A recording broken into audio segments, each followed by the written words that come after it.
اعوذ باللہ من الشیطان الرجیم بسم اللہ الرحمن الرحیم ولا يحسبن الذين يبخلون بما آتاهم الله من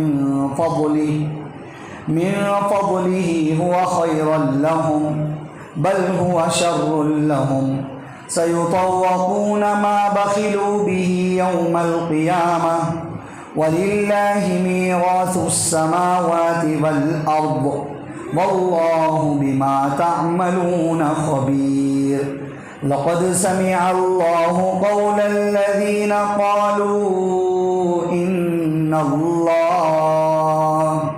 إن الله فقير ونحن أغنياء سنكتب ما قالوا وقتلهم الأنبياء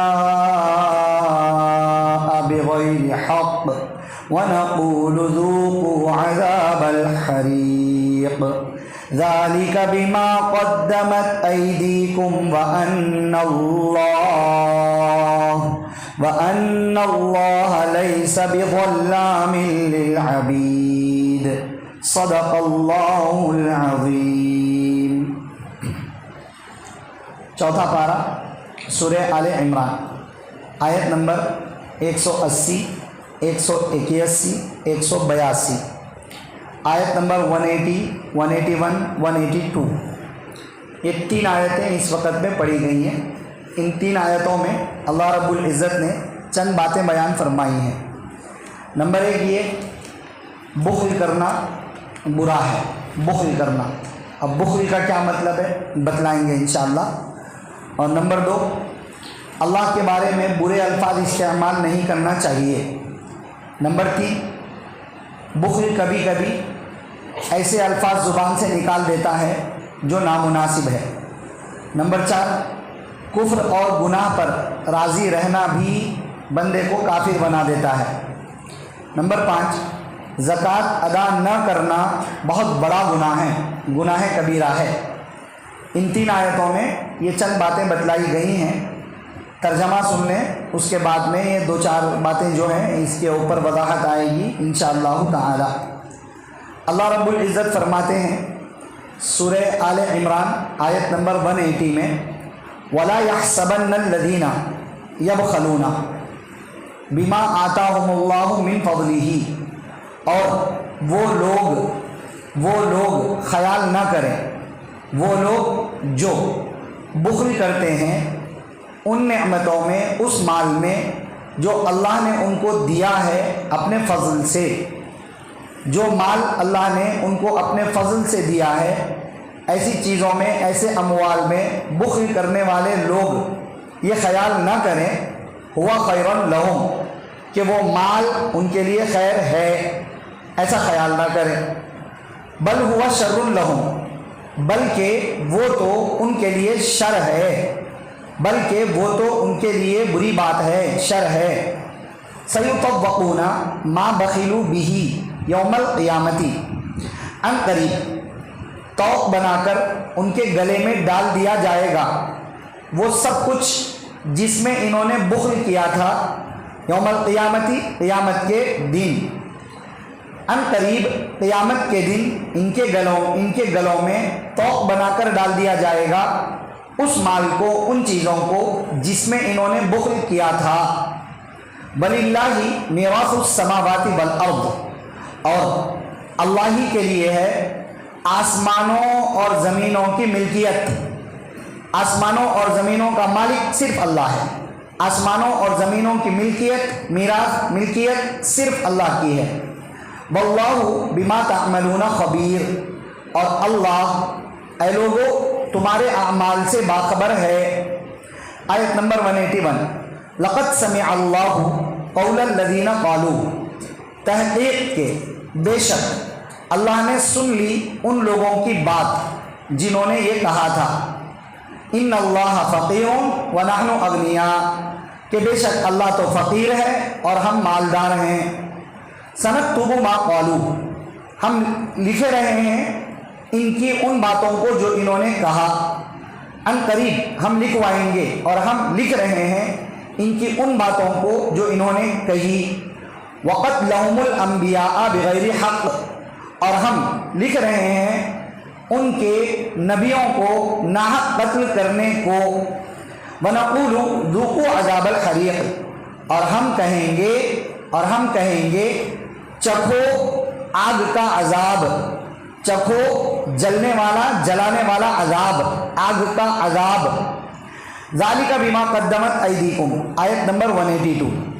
ذالک بما قدمت ایدیکم، یہ سزا ان کو ان حرکتوں کی وجہ سے ملے گی جو انہوں نے آگے بھیج رکھی ہیں، جو انہوں نے کر رکھی ہیں، جو اعمال جو حرکتیں انہوں نے اپنے ہاتھوں سے سمیٹ رکھی ہیں اس کی ان کو یہ سزا ہوگی. وَأَنَّ اللَّهَ لَيْسَ بِظَلَّامٍ لِّلْعَبِيدِ، اور بے شک اللہ بندوں پر ظلم کرنے والا نہیں ہے. یہ 3 آیتیں ہیں جو ابھی پڑھی گئی جس کا ترجمہ کیا گیا ہے. ان 3 آیتوں میں سے پہلی آیت میں اللہ کیا فرما رہے ہیں کہ جن کو اللہ نے مال دیا، دولت دی، جانور دیے، بہت سارے انعامات دیے اور وہ اس میں بخل کر رہے ہیں، جمع کر کے رکھ رہے ہیں، اللہ کے راستے میں خرچ نہیں کر رہے ہیں، زکوٰۃ ادا نہیں کر رہے ہیں. یہ لوگ جو مال اپنا جمع کر کے رکھ رہے ہیں اور اس میں سے فرض واجب حق بھی ادا نہیں کر رہے، زکوٰۃ بھی ادا نہیں کر رہے، جمع کر کے رکھ رہے ہیں اور وہ یہ سمجھ رہے ہیں کہ یہ جو جمع کیا ہوا مال ہے ان کا، وہ مال ان کے لیے اچھا ہے، خیر ہے، ایسا سمجھ رہے ہیں. تو اللہ نے کہا ایسا نہ سمجھیں، کیونکہ زکوٰۃ ادا نہ کر کے، فرض حقوق ادا نہ کر کے جو مال جمع کر کے رکھا جاتا ہے وہ خیر نہیں ہوتا، بلکہ وہ ان کے لیے شر ہوتا ہے. بل ہوا شر لہم، بلکہ یہ مال جمع کر کے رکھا ہوا ان کے لیے شر ہے. پھر کیا ہوگا؟ ان کے ان جمع کر کے رکھے ہوئے مالوں کو، جانوروں کو، چیزوں کو، جو بھی ان کو زکوٰۃ میں دینا تھا، فرض ادا کرنا تھا، نہیں کیا انہوں نے، سب جمع کر کے رکھا، تو ان سب چیزوں کو توق بنا کر گلے میں ڈال دیا جائے گا. کیسے ڈالا جائے گا توق بنا کر گلے میں؟ کل قیامت کے دن کیسے ڈالا جائے گا؟ حدیث میں آتا ہے، آپ صلی اللہ علیہ وسلم نے ارشاد فرمایا. پہلے آپ یہ سمجھتے ہوئے چلیے، اس آیت میں جو بتلا رہے ہیں بخل کرنے سے مراد ہے یہاں پر آیت میں زکوٰۃ ادا نہ کرنا، فرض حقوق ادا نہ کرنا. جہاں پر مال خرچ کرنا ضروری ہے، دین کے ان موقعوں پر مال خرچ نہ کرنا. جہاں خرچ کرنا ضروری ہے وہاں خرچ نہ کرنا، زکوٰۃ نہ دینا اور وہ مال کو جمع کر کے رکھ لینا. ایسے لوگوں کے بارے میں یہ عذاب بتلایا جا رہا ہے. کیا؟ کہ ان کا مال، ان کی چیزیں توق بنا کر گلے میں ڈال دی جائیں گی. کیسے ڈالی جائیں گی؟ حدیث میں آپ صلی اللہ علیہ وسلم نے ارشاد فرمایا، من آتاہ اللہ مالا، جس کو اللہ نے مال دیا ہے، ولم یؤدی زکاتہ، اور اس نے اس مال کی زکوٰۃ ادا نہیں کی ہے، مثل لہ مالہ یوم القیامت شجاعا اقرعا، تو اس کا مال کل قیامت کے دن ایک گنجے سانپ کی شکل کے اندر بدل دیا جائے گا، اژدہے کی شکل میں بدل دیا جائے گا. لہو زبیبتانی، اور وہ یأخذ بلزمتیہ، اور وہ گلے میں لپیٹ دیا جائے گا، منہ کے سامنے وہ پھن کھول کر کھڑا ہوگا اور ہو کر گلے میں لپٹنے کے بعد وہ جو اس کا منہ ہوگا اس شخص کے منہ کے سامنے ہوگا جس کے گلے میں لپٹا گیا، اور وہ اپنے جبڑے کھولے گا، کھول کر اپنے جبڑوں سے اس کو پکڑ لے گا، اس کے منڈی کو، اس کے سر کو پکڑ لے گا اور کہے گا انا مالک انا کنزک، میں ہوں تیرا مال، میں ہوں تیرا خزانہ جو تو جمع کر کے رکھتا تھا. یہ آپ صلی اللہ علیہ وسلم نے ارشاد فرمایا. پھر دلیل میں آپ صلی اللہ علیہ وسلم نے یہ آیت پڑھی اور بتلایا کہ دیکھو مال جمع کر کے رکھنے والے لوگ جو بخل کرتے ہیں وہ خیال نہ کریں کہ مال خیر ہے، مال شر ہے، ان کا مال توق بنا کر گلے میں ایسا ڈالا جائے گا. مطلب پورے مال کو، ان سب چیزوں کو ایک اژدہے کی شکل میں بدل کر اس کے گلے میں ڈال دیا جائے گا. وہ اژدہا اپنے جبڑے کھول کر اس کو پکڑ لے گا اور پکڑ کر کہے گا میں ہوں تیرا مال، میں ہوں تیرا خزانہ جس کو تو جمع کر کے رکھتا تھا دنیا کے اندر. تو یہ مطلب ہوا کہ مال میں زکوٰۃ ادا نہ کرنا، یا کہیں کبھی ایمرجنسی ایسی آ جائے کہ دین کے موقع میں خرچ کرنا فرض ہو جائے، ضروری ہو جائے، وہاں خرچ نہ کرنا. اللہ کے راستے میں جہاد کرنا ہوتا تھا اس ٹائم پر، اور حکم ہوتا تھا کہ خرچ کرو، تو اس ٹائم پہ وہ خرچ کرنا بھی ضروری ہوتا تھا، تو اللہ کے راستے میں جہاد میں خرچ نہ کرنا، یہ سب چیزیں بخل ہے، اور ایسا کرنا گناہ ہے، ایسا کرنا برا ہے، اور ایسا کرنے کی وجہ سے یہ عذاب دیا جائے گا کہ مال اجدے کی شکل میں بدل کر گلے میں لپیٹ دیا جائے گا، پھر وہ ڈسے گا اور کہے گا میں ہوں تیرا مال، میں ہوں تیرا خزانہ۔ اس کو اللہ نے بتلایا، پھر نصیحت کی اللہ نے، وَلِلَّهِ مِيرَاثُ السَّمَاوَاتِ وَالْأَرْضِ، کیا کر لو گے جمع کر کے رکھ کر؟ تمہارا ہے کیا؟ تمہارا کچھ بھی نہیں ہے، چھوڑ کر مر جاؤ گے، اللہ نے دیا، سب اللہ کا ہے، اللہ کی ملکیت ہے سب کچھ، سارے آسمان سارے زمین سب اللہ کی ملکیت ہے، تم سب فنا، اللہ کی ایک اکیلی ذات باقی رہے گی، سب اللہ کا ہے۔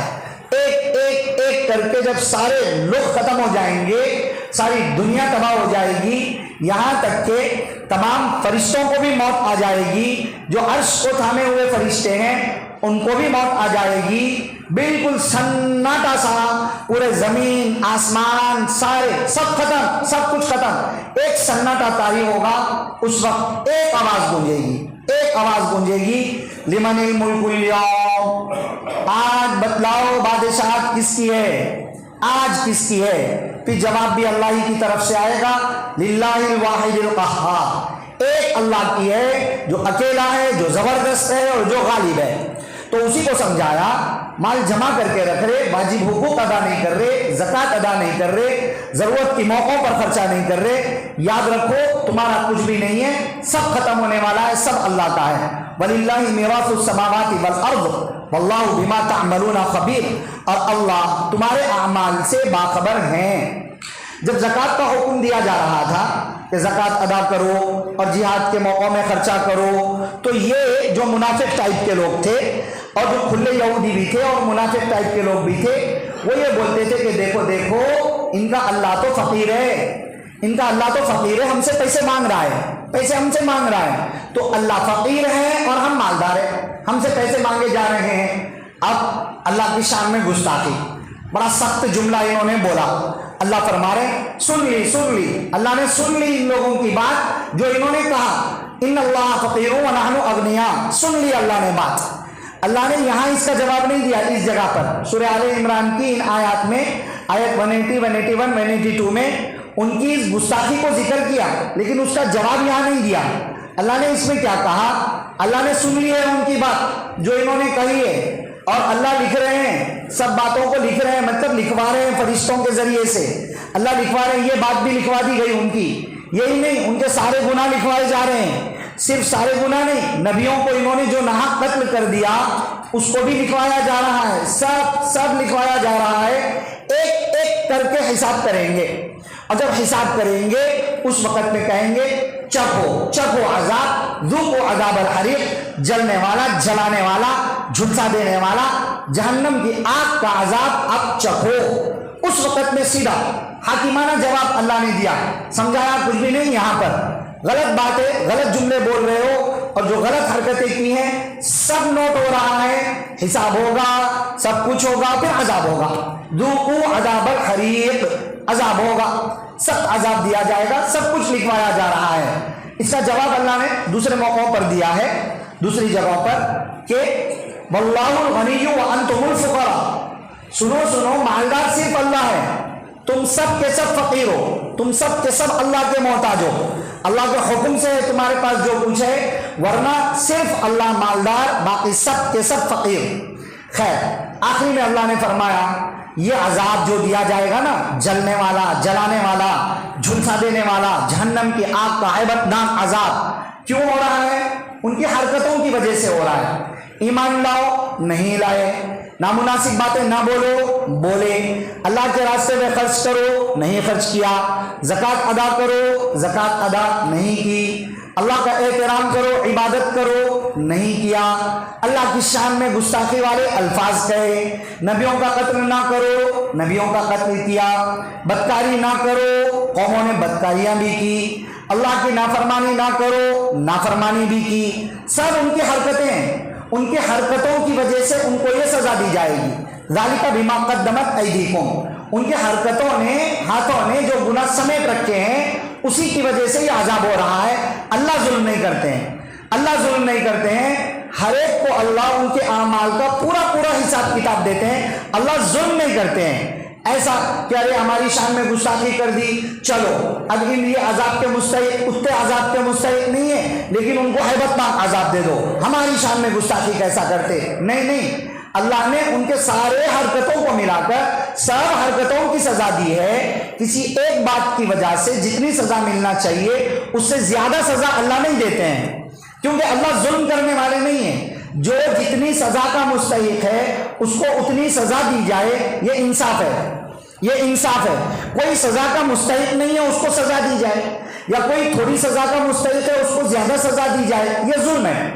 اور اللہ رب العزت ظلم کرنے والے نہیں ہیں، جو سزا ہو رہی ہے ان کی حرکتوں کی وجہ سے ہو رہی ہے۔ یہ پوری آیات کا خلاصہ ہے جو یہاں پر پڑھی گئی ہیں ترجمے کے ساتھ۔ اب ان پوری آیات کا خلاصہ سننے کے بعد چند باتیں ان آیات میں ہمارے سامنے آتی ہیں۔ نمبر ایک، بخل کرنے والے لوگ، بخل کرنا، بخل بولے تو اپن عام طور سے اپنی لینگویج میں بولتے، اردو میں کنجوسی کرنا بولتے، کنجوسی۔ بخل کا مطلب کیا ہے؟ شریعت میں بخل کا مطلب ہے جہاں دین کے وہ مواقع جہاں مال خرچ کرنا ضروری ہے وہاں پر مال خرچ نہ کرے۔ جیسے کہ زکوٰۃ ادا کرنا ضروری ہے، زکوٰۃ ادا نہیں کر رہے ہیں، نظر مان لی کسی نے کہ میں یہ کروں گا لیکن پھر وہ نظر کو پورا نہیں کر رہا ہے۔ اور جہاد میں خرچ کرنا ضروری تھا، وہ جہاد میں بھی خرچ نہیں کر رہا ہے۔ جہاں مال خرچ کرنے کا حکم ہے وہاں پر مال خرچ نہ کرے، اس کو بخل بولتے ہیں شریعت میں۔ بخل اردو میں ہم لوگ کنجوسی بولتے ہیں، لیکن اردو کا کنجوس تھوڑا الگ ہے۔ عربک میں بخل کا مطلب ہے یہ واجب حقوق، ضروری حقوق جہاں خرچ کرنا چاہیے وہ نہ کرے، اس کو بولتے ہیں بخل۔ کیوں؟ کیونکہ اس پہ اتنا خطرناک عذاب بیان کر رہے ہیں۔ خطرناک عذاب واجب چھوڑنے پر ہی ہوتا ہے، واجب چھوڑنے پر ہی ہوتا ہے۔ مثال کے طور پہ کوئی دوست بولا چلو میں اگر ہوٹل کو جا کے کھا کے آئیں گے، ایک بندہ نہیں نکال رہا جیب سے پیسے، تو اس کو اپن اردو میں بولتے تھے بڑا کنجوس ہے میاں، مگر شریعت میں وہ نہیں ہے بخیل۔ وہ اگر زکوٰۃ ادا کر رہا ہے، تمام واجب حقوق بھی ادا کر رہا ہے، دوست کو بھی کھلانا ایک اچھی چیز ہے لیکن وہ نہیں کھلا رہا ہے، تو اس کو یہ عذاب نہیں ہوگا کہ اس کا مال شر ہے، اس کے لیے اس کا مال اژدہے کی شکل میں بدل کے اس کے گلے میں لپیٹ دیا جائے گا۔ نہیں نہیں، یہ سخت عذاب ان بخیلوں کے لیے ہوگا جو مال جمع کر کے رکھتے ہیں اور ضروری حقوق بھی ادا نہیں کرتے ہیں۔ ماں باپ پر خرچہ کرنا واجب ہے، وہاں نہیں کرتے ہیں۔ بیوی بچوں پر خرچہ کرنا واجب ہے، ان کو بھوکوں مرنے دیتے ہیں، وہاں خرچہ نہیں کرتے ہیں۔ کسی کا مال ہمارے پاس رکھا ہوا ہے، اس کو پہنچانا واجب ہے، اس کو نہیں پہنچاتے ہیں، خود کھا جاتے ہیں۔ زکوٰۃ ادا کرنا ضروری ہے، زکوٰۃ ادا نہیں کرتے ہیں۔ مطلب جہاں پر جس کا مال ہے اس کو دینا، شریعت نے جہاں خرچ کرنے کے لیے کہا وہاں نہ خرچ کرنا، یہ بخل ہے اور اس کے اوپر اتنا خطرناک عذاب بتلایا گیا ہے۔ ٹھیک ہے، اور ایک چیز ہوتی ہے شح، شح بولتے ہیں، شح۔ شح کا مطلب کیا ہے؟ واجب حقوق تو ادا نہیں کرے لیکن مال کی حرص میں اتنا زیادہ مبتلا ہو جائے کہ صرف مال جمع کرنے کی فکر میں رہے، واجب حقوق بھی ادا نہیں کرتا، مال کی محبت میں بھی اتنا گرا ہوا ہے، ہمیشہ مال مال، میرا گھر، میرا بنگلہ، میری گاڑی، میری دنیا، میری فیسلٹیز، میری سہولتیں۔ بخل سے آگے کے لیول کا ہے شح، اس کے اندر واجب حقوق ادا نہیں کرنا بھی ہے اور مال کی محبت میں مبتلا ہو جانا بھی ہے، اس کو بولتے ہیں شح۔ شریعت نے بخل کو بھی برا کہا اور شح کو بھی برا کہا۔ حدیث میں آتا ہے، آپ صلی اللہ علیہ وسلم نے ارشاد فرمایا، ایک ایمان والے بندے کے دل میں دو باتیں کبھی جمع نہیں ہو سکتی ہیں، وہ بخل کرنے والا بھی ہو، وہ بد اخلاق بھی ہو، ایک ایمان والا نہیں ہو سکتا۔ اب آپ سوچ لیں، اگر ہمارے اندر بخل پایا جاتا ہے، خرچ کرنے کی جگہوں میں نہیں خرچ کرتے ہیں، پیچھے ہٹ جاتے ہیں، تو مطلب ہمارا ایمان ابھی کچا ہے۔ اگر ہم بد اخلاق ہیں تو مطلب ابھی ہمارا ایمان کچا ہے، کیونکہ نبی صلی اللہ علیہ وسلم کے فرمان کے مطابق بخل اور بد اخلاقی ایک ایمان والے میں کبھی ہو ہی نہیں سکتے ہیں، کبھی نہیں ہو سکتے ہیں۔ اگر ہمارے اندر ہے مطلب ابھی ہمارا ایمان پکا نہیں ہوا ہے۔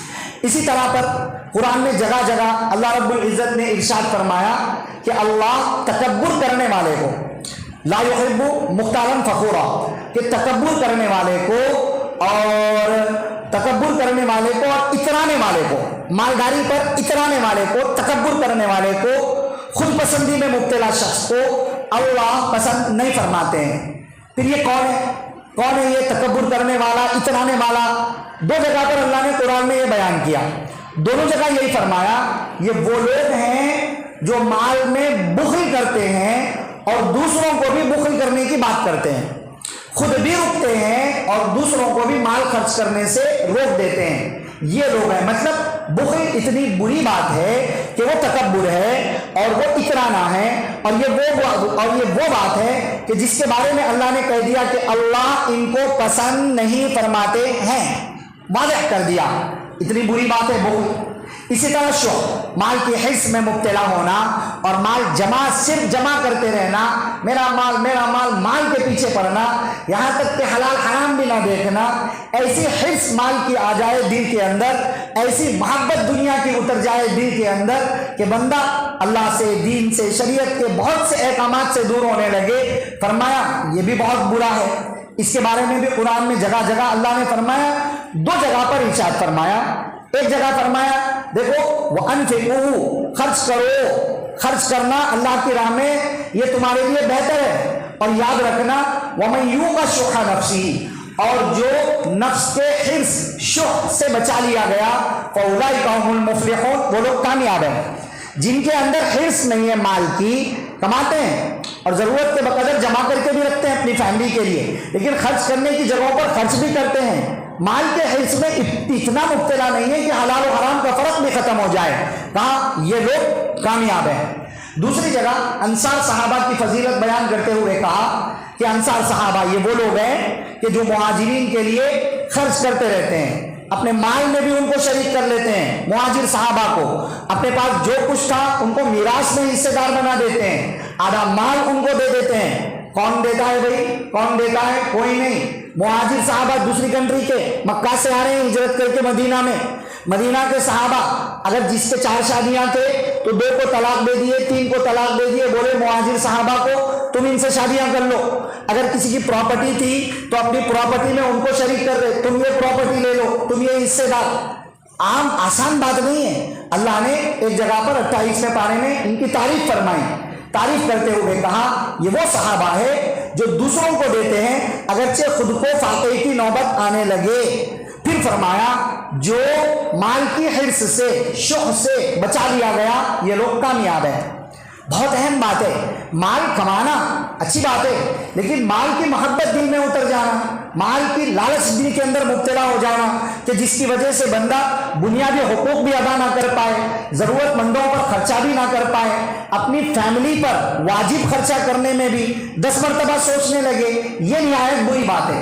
اس لیے بخل سے بھی بچنا چاہیے اور شح جیسی بیماری سے بھی بچنے کی فکر کرنا چاہیے۔ ایک حدیث میں آپ صلی اللہ علیہ وسلم نے ارشاد فرمایا شح سے بچو، مال کی محبت سے بچو، حرص سے بچو، مال کی محبت دل میں اتر جائے اس سے بچو۔ کیوں؟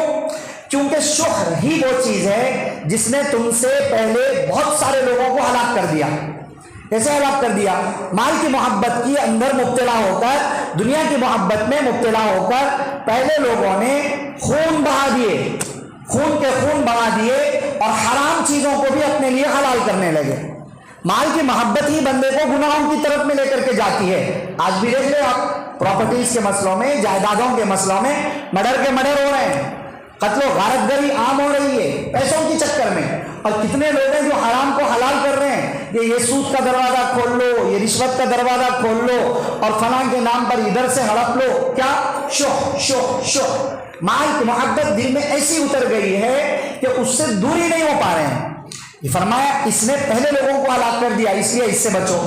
اور ایک حدیث ہے جس میں آپ صلی اللہ علیہ وسلم فرماتے ہیں کہ اللہ کے راستے میں نکلنے پر اڑنے والا گرد و غبار، اللہ کے راستے میں نکلنے پر اڑنے والا گرد و غبار اور جہنم کی آگ کا دھواں، کسی ایک ایمان والے پر یہ دونوں چیزیں جمع نہیں ہو سکتی ہیں۔ مطلب اللہ کے راستے میں نکلنے کے بعد جو بھی گرد و غبار اڑے گی اس کی برکت سے ایک ایمان والا کبھی جہنم میں نہیں جا سکتا ہے۔ اللہ کے راستے میں بھی نکلے، گرد و غبار تو خیر ایک مثال ہے، اللہ کے راستے میں بھی نکلے اور جہنم میں بھی چلا جائے، دو باتیں نہیں ہو سکتی ہیں۔ اس لیے فرمایا ایک اہم بات، اسی میں دوسرا ٹکڑا ارشاد فرمایا اسی حدیث کے اندر کہ کنجوسی، بخل، مال کی محبت، حرص اور ایمان، یہ دو ایٹ اے ٹائم ایمان والے کے دل میں جمع نہیں ہو سکتے ہیں۔ یا تو ایمان ہوگا یا تو مال کا حرص، محبت ہوگی۔ اگر مال کی محبت ہے تو پھر ایمان نہیں ہے، ایمان نہیں ہے مطلب کمپلیٹ ایمان نہیں ہے۔ جو مال کی محبت میں بھی مبتلا ہو اور یہ سمجھے کہ میں مومن ہوں تو نہیں، وہ کمپلیٹ مومن تو نہیں ہو سکتا، کیونکہ کمپلیٹ ایمان اور مال کی محبت دونوں ایٹ اے ٹائم ایک جگہ پر جمع نہیں ہو سکتے ہیں۔ الغرض یہ ہے بخل اور شح، جس کی برائی یہاں پر بیان کی گئی ہے۔ تو بخل کرنا ایسی بری صفت ہے، مال کی محبت میں مبتلا ہونا ایسی بری صفت ہے کہ اللہ نے اس کے لیے کہا جو مال جمع کر کے رکھو گے بخل کے چلتے وہ تمہارے لیے خیر نہیں شر ہے۔ کہا کہ بخل ہو اور ایمان والے کے دل میں آ جائے نہیں ہو سکتا، مال کی محبت حرص ہو اور ایمان والے کے دل میں آ جائے نہیں ہو سکتا۔ کئیوں حدیثوں میں ہے کہ آپ صلی اللہ علیہ وسلم جن بری باتوں سے پناہ مانگتے تھے ان میں سے ایک یہ بھی تھا، اللہم انی اعوذ بک من البخل، اے اللہ میں بخل میں مبتلا ہونے سے آپ کی پناہ مانگتا ہوں، کیونکہ کب بخل میں پڑ جائے، کب بھی بچوں کے نام پر، اپنی ضروریات کے نام پر ایسی بری عادت میں مبتلا ہو جائے کہ اب زکوٰۃ نکالنے میں بھی رو رہے ہیں، ارے زکوٰۃ نکالنا پڑتا، ارے اس میں دینا پڑتا، ارے اس میں کرنا پڑتا، یہ بخل ہے۔ پھر یہ کیا ہوگا، یہ ہوتے ہوتے ہوتے مال کی محبت ایسے باتوں تک کہ شریعت کی باتوں پر بھی اعتراض ہوگا، کبھی کبھی اللہ پر بھی اعتراضات ہو جائیں گے جیسے انہوں نے کر دیا تھا اعتراض، یہ بھی نقصان ہوگا بخل اور کنجوسی کے چلتے۔ ایک تابعی صحابی نے فرمایا ایو داء ادوأ من البخل، بخل سے زیادہ بری بیماری کون سی ہو سکتی ہے؟ کچھ بھی نہیں، سب سے زیادہ بری بیماری بخل ہے۔ تو بخل کرتے، مال کی محبت کے چلتے ایمان کمزور بھی پڑ سکتا ہے اور اس کی وجہ سے جہنم کا عذاب بھی ہوگا، اور اس کے چلتے زبان سے ایسی باتیں بھی نکل سکتی ہے جو انتہائی نامناسب ہے۔ کیا بات تھی وہ؟ ان لوگوں نے ایک بات یہ کہی تھی، ہم تو انشاءاللہ ایسی بری باتوں سے محفوظ رہیں گے، لیکن کچھ بھی شکوہ شکایت زبان پر آ جائیں گی، چلتے چلتے ہوتے ہوتے ارے میرے سازش کرنا تھا اللہ تعالیٰ کو ایسا، ارے میں اتنا مال جمع کر کے رکھا، کچھ بھی ایسا ہو سکتا ہے زبان سے نکل سکتا ہے جو اس کا ایمان چھیننے کا سبب بن سکتا ہے۔ انہوں نے کہا تھا اللہ کو کہ اللہ فقیر ہے اور ہم مالدار ہیں کہ ہم سے یہ چیزیں مانگی جا رہی ہیں۔ بات سمجھ میں آ گئی؟ تو یہ جو ٹکڑا ہے نا، اس سے ہمیں نصیحت یہ ملی کہ مال کی محبت میں مبتلا ہو کر بخل اور کنجوسی کرنے سے بچیں، ورنہ زبان سے برے الفاظ، ایمان چھیننے والے الفاظ، کفری الفاظ بھی نکل سکتے ہیں۔ ٹھیک ہے؟ اور ایک بات، اللہ نے ان کی سزا بیان کرتے ہوئے کیا کہا؟ لکھوا رہے ہیں ان کی یہ بات لکھوا رہے ہیں۔ کیا کہا اللہ کے بارے میں؟ کہ اللہ فقیر ہے اور یہ مالدار ہیں۔ نوٹ کر لیا گیا ان کا یہ جملہ۔ پھر ساتھ میں اللہ نے کیا کہا، اور ہم وہ بھی لکھوا رہے ہیں کیا؟ ان لوگوں نے جو نبیوں کو قتل کیا ہے، حضرت یحییٰ کو قتل کیا، حضرت زکریا کو قتل کیا، ایک ایک دن میں کئی انبیاء کرام کو قتل کر دیا کرتے تھے یہ بنی اسرائیل یہودی لوگ، وہ بھی لکھ رہے ہیں، وہ بھی لکھوا رہے ہیں، سب گناہ لکھوا رہے ہیں، ایک گناہ نہیں پورے گناہ نوٹ ہو رہے ہیں، سب کا حساب ہوگا۔ اب یہاں پر آپ ایک بات سمجھیے، اس ٹکڑے میں مفسرین رحمۃ اللہ علیہ بات سمجھاتے ہیں، یہ آیت جس وقت نازل ہو رہی ہے اس وقت بنی اسرائیل میں کے جو یہودی موجود ہیں آپ صلی اللہ علیہ وسلم کے زمانے میں، انہوں نے تو قتل نہیں کیا تھا نا نبیوں کو، ان کے باپ دادا پردادا ان لوگوں نے قتل کیا تھا۔ جو نبی صلی اللہ علیہ وسلم کے زمانے میں یہودی موجود تھے انہوں نے تو قتل نہیں کیا تھا، ان کے باپ داداؤں نے قتل کیا، اور اللہ ان یہودیوں کو بول رہے ہیں انہوں نے جو نبیوں کو قتل کیا وہ بھی ہم لکھوا رہے ہیں۔ بھئی انہوں نے قتل کیا ہی نہیں تھا، اور اللہ ان کے بارے میں فرما رہے ہیں کہ ہم ان کا نبیوں کو قتل کرنا وہ بھی لکھوا رہے ہیں۔ یہ کیسے ہو گیا؟ یہ کیسے ہو گیا؟ مفسرین رحمہم اللہ سمجھاتے ہیں کہ بے شک نبی صلی اللہ علیہ وسلم کے زمانے کے موجود بنی اسرائیل یہودی انہوں نے نبیوں کو قتل نہیں کیا، ان کے باپ داداؤں نے قتل کیا تھا، مگر وہ اپنے باپ داداؤں کے نبیوں کو قتل کرنے کو برا بھی نہیں بولتے تھے۔ اپنے ان کے باپ داداؤں نے جو نبیوں کو قتل کیا تھا کسی زمانے میں، ان کو پتا ہے وہ بات، اور وہ اس کو برا بھی نہیں بولتے تھے، مطلب وہ اس گناہ کو ایگری کیے ہوئے تھے، مانتے تھے کہ ہمارے باپ داداؤں نے جو کیا وہ غلط نہیں کیا۔ مطلب اب یہ ہوا، مفسرین رحمہ اللہ نے سمجھایا اگر کوئی شخص گناہ تو نہ کرے لیکن گناہ کے اوپر راضی ہو جائے تو وہ بھی وہی گناہ کرنے والوں میں کاؤنٹ کیا جائے گا، شمار کیا جائے گا، کیونکہ وہ اس گناہ پر راضی ہے۔ اور وہ جو حدیث ہے کئی مرتبہ امر بالمعروف اور نہی عن المنکر کے باب میں آتی رہتی ہے، آپ صلی اللہ علیہ وسلم نے ارشاد فرمایا کہ ایک جگہ پر کچھ لوگ گناہ کر رہے ہیں اور وہاں کوئی شخص موجود نہیں ہے، وہ کہیں اور موجود ہے، لیکن وہ کہیں اور موجود رہ کر کے بھی اپنی قوم، اپنے رشتہ دار، اس کے اولاد، اس کی نسلیں جو بھی ہے جو گناہ کر رہی ہیں وہ گناہ پر وہ راضی بھی ہے، اس کو برا بھی نہیں لگ رہا، تو کہا وہ بھی یہ گناہ کرنے والوں میں شمار کیا جائے گا، اور جب عذاب آئے گا ان لوگوں پر بھی آئے گا اور اس شخص پر بھی آئے گا، حالانکہ وہ نہیں کر رہا ہے گناہ مگر گناہ پر راضی ہے۔ پتہ یہ چلا گناہ کریں یا نہ کریں، گناہ پر راضی رہنا، کفر پر راضی رہنا، یہ بھی گناہ ہے اور یہ بھی کفر میں مبتلا کر دیتا ہے۔ کفر پر راضی رہنا بھی کفر اور گناہ پر راضی رہنا بھی گناہ۔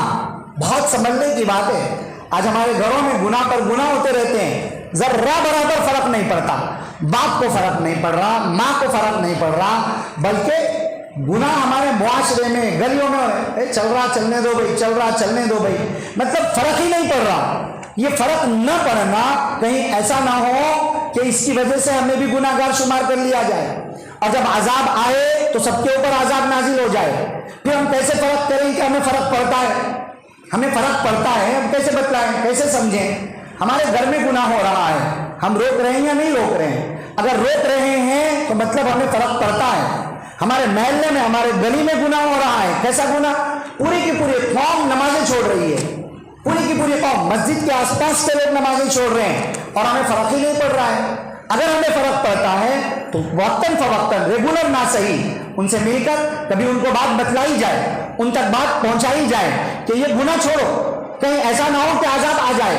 روکنے کا کام، نہی عن المنکر کا کام، جہاں بھی کچھ بھی گناہ ہوتا ہے اگر ریگولر ہوتا ہے تو ہم کبھی نہ کبھی روکنے والے بنے، ون ٹائم ہوتا ہے اور روکنے کی طاقت ہے، ہاتھ سے روک دے، زبان سے روکنے کی طاقت ہے، زبان سے روک دے تو ہم وہ گناہ کرنے والوں میں شمار نہیں کیے جائیں گے، گناہ پر راضی رہنے والوں میں شمار نہیں کیے جائیں گے، پھر اگر عذاب آئے گا تو اس عذاب سے محفوظ رکھے جائیں گے۔ الغرض بہت اہم نصیحت سامنے آئی ہے کہ گناہ اگر ہو رہے ہوں تو گناہوں سے روکنا چاہیے، روکنے کے طریقے ہوں گے وہ ایک الگ بات ہے، مگر روکنا ہے۔ اگر نہیں روکیں گے تو پھر گناہ پر راضی رہنا بھی گناہ گار بنا دیتا ہے، کفر پر راضی رہنا بھی کافر بنا دیتا ہے۔ بہت اہم نصیحت کی گئی ہے۔ الغرض یہ ساری باتیں ذہن میں رکھ کر کے اب ایک مرتبہ ترجمہ سن لیں۔ اللہ فرماتے ہیں وَلَا يَحْسَبَنَّ الَّذِينَ يَبْخَلُونَ بِمَا آتَاهُمُ اللَّهُ مِنْ فَضْلِهِ هُوَ خَيْرًا لَهُمْ، اور اللہ نے اپنے فضل سے جن کو مال دیا ہے اور وہ اس مال میں بخل کرتے ہیں، یعنی زکوٰۃ ادا نہیں کرتے، اللہ کے راستے میں خرچ نہیں کرتے، واجب حقوق ادا نہیں کرتے، وہ یہ نہ سمجھیں کہ ان کا مال ان کے لیے خیر ہے، بلکہ ان کا مال تو ان کے لیے شر ہے۔ سَيُطَبَّقُونَ مَا بَخِلُوا بِهِ يَوْمَ الْقِيَامَةِ، یہ مال ان قریب ان کے گلوں میں توق بنا کر ڈال دیا جائے گا قیامت کے دن، جس میں انہوں نے بخل کیا تھا۔